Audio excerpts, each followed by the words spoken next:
cattle rustling is very, very serious in the country, and the dynamics of cattle rustling vis-a-vis the dynamics of food or livestock security can also not be completely discussed without looking at how climate change has pushed the herdsmen from their traditional locations to new locations where they're looking for plants to feed on and water to feed the livestock.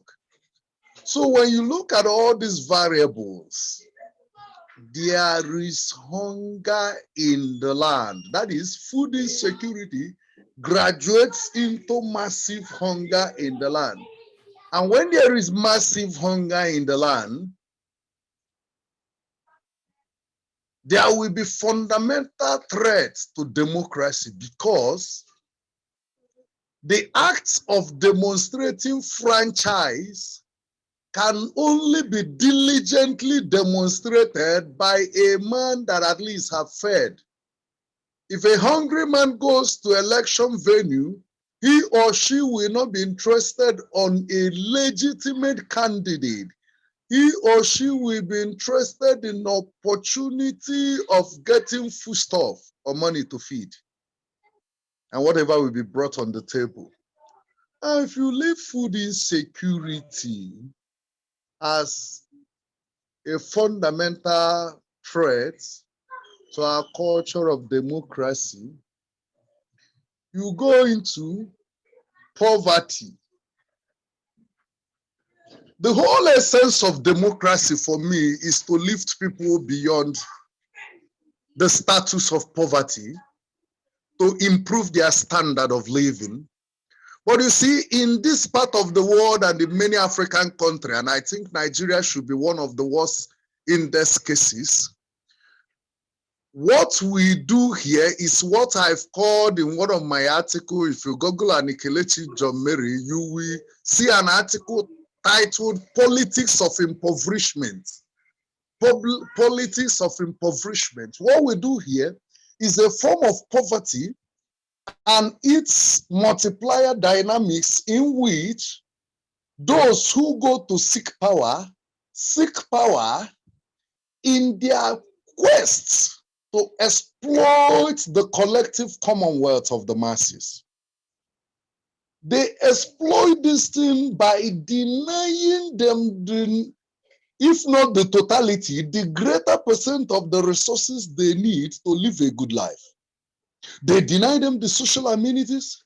They even deny them reward for labor. For instance, many states find it difficult to pay salaries to civil servants. And the aggregate effect of not producing social amenity, the aggregate effect of looting the resources for community development is the impoverishment of the masses.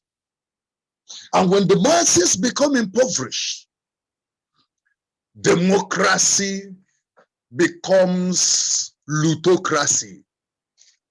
And you know, the politicians has to sustain this politics of looting and selfishness,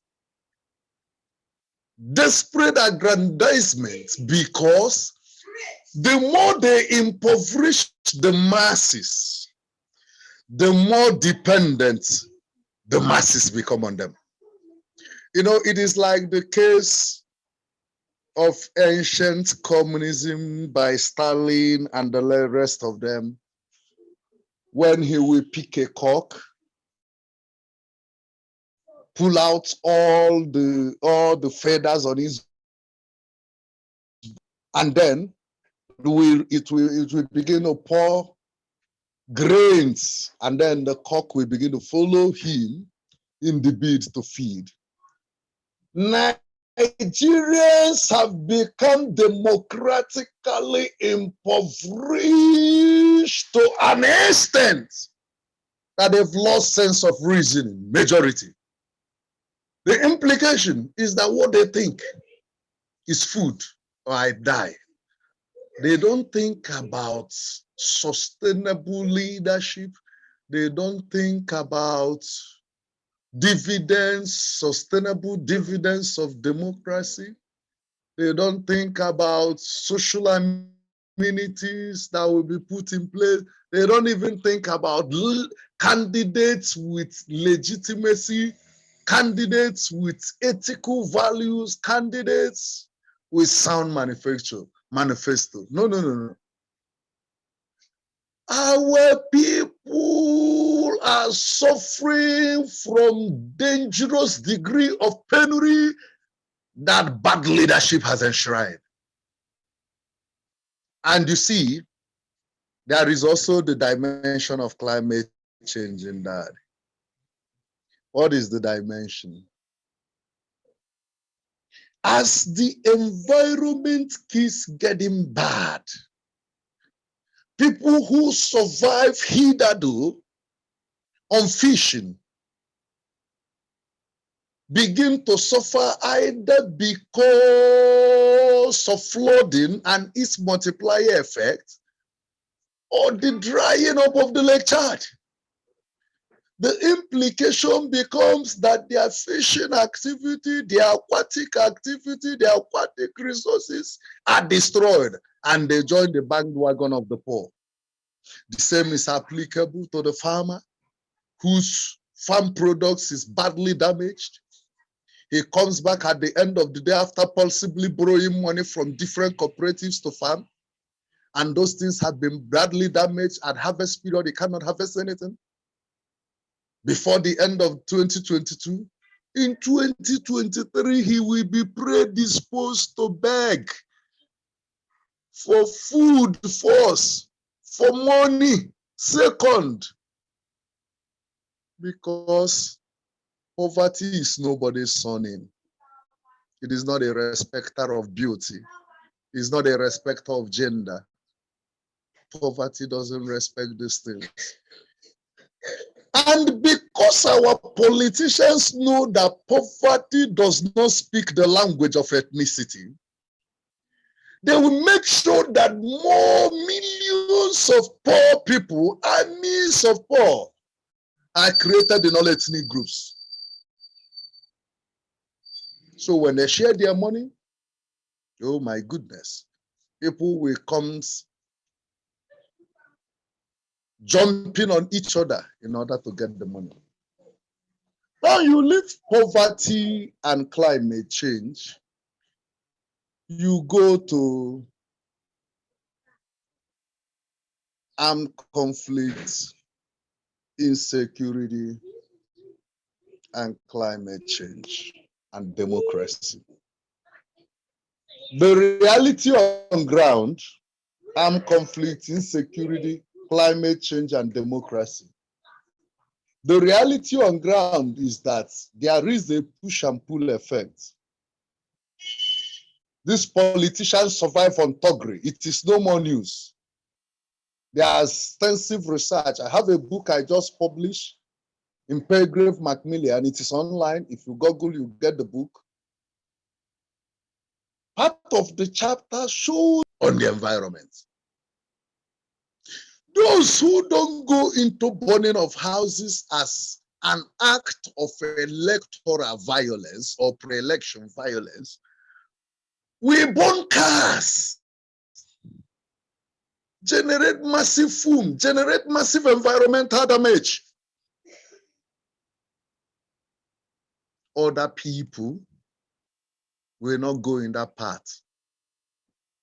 Other people, especially in areas where there is high degree of insecurity, we begin to join alliance with the sons and daughters of violence. There is a lot of academic debate that when Boko Haram was starting, that they were working for and some parts of the north.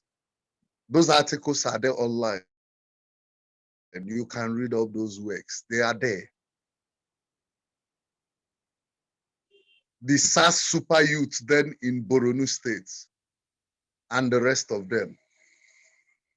When you now go to form alliance with these architects of violence, they do it because they foresee that they are no more safe, and the only way to have a safe landing is to form some degree of alliance.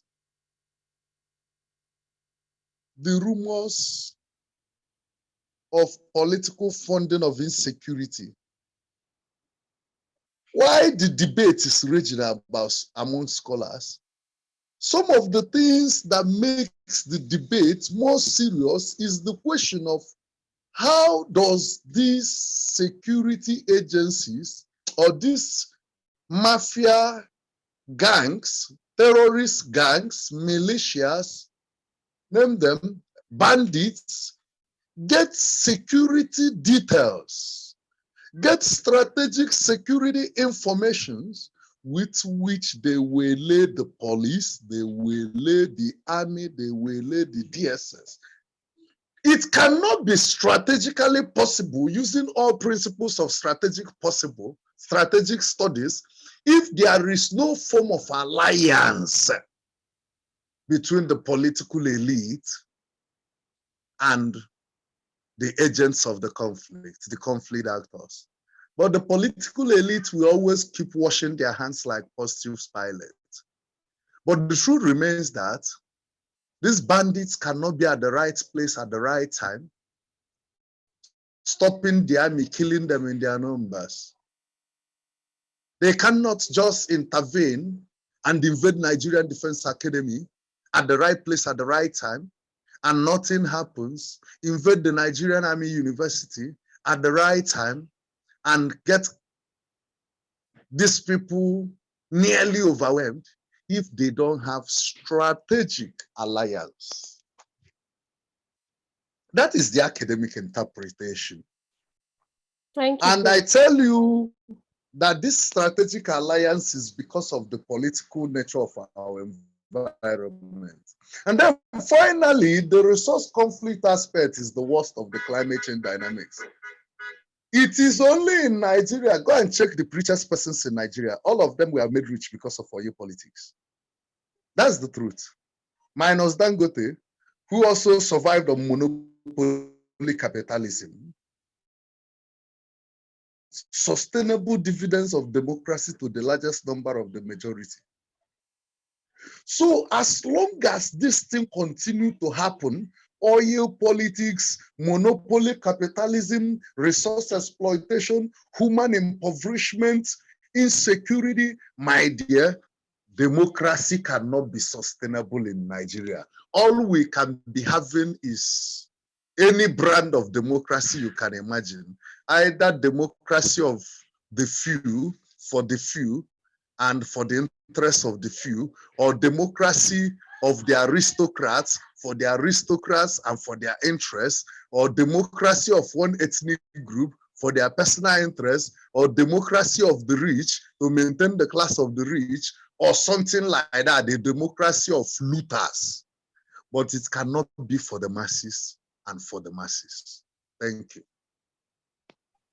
Thank you so very much. I really find this contribution very, very well. Talking about democracy, that we have splitted democracy into different sections, into different meanings, not the democracy for the masses. And to a certain extent, I believe that because we just mentioned quite a number of things about the environment, that we need to redefine democracy as a democracy for the people and the environment, by the people and the environment of the people and the environment, so that it becomes holistic. And I really like the fact that you mentioned the Lake Chad into this picture, because that's been one of those things that I advocate for. And to a certain extent, I see it playing a greater role on insecurity, of which some people would say it's not true. But from what you've just mentioned, you also mentioned about the fact that shrinking Lake Chad breeds insecurity at the same time. And looking at it too, from what you have just mentioned, you also talked about the fact that you know, poverty, hunger, loss of livelihood is a powerful weapon against peace and security, even democracy in our world today, because people can be given, can be easily manipulated in order to get the vote or get their way in. And I really like that fact that you've mentioned, and you've stated all the variables needed. And just to mention that, what do you think will be the way forward, talking about a green democracy now? I want to hear about your own green manifesto, talking about a green for an election like this, just a concluding part of this interview. Okay, to be very straightforward with you, for now, we don't have an immediate solution to our democratic crisis. It will get worse. That's the first thing I want to say. Because for the democratic culture of this country to change, we have to go back to the roots, which is the ward politics, the party politics at the ward level. That is where the party executives are created, the delegates are decided, and then these delegates gets to the party leaders, and the party leaders will then decide who they give their party candidate. Unfortunately, when you go to take your time, leave your office, go to the field, go to the words around you. When you go down, you will see that the mafia network, the criminal gang, the no future ambition people are largely the people that take over party politics at the grassroots. So the implication is that they're giving money to do what they want. If we must salvage politics in Nigeria, all responsible citizens, all scholars, all researchers, all very pious people that fear God, not people who assume to be religious, should go back and take over their grassroots politics. That is one. Then the second solution I have is that there should be a constitutional change where if you move from one party to another, you will automatically lose your vote. This whole issue of people jumping from one party to another is creating democratic prostitution and is not helping the system, because politics, democracy survives on sustainable opposition. Three, I also argue that there should be a shift from politics of money to politics of integrity. What do I mean by that? There should be also a legislation that reduces the amount spent in governance. For crying out loud, let them be paid the way civil servants are paid. If they are paid that way, people will be discouraged from going into politics. And when they are discouraged, sensible people will take up leadership. For crying out loud, Merkel,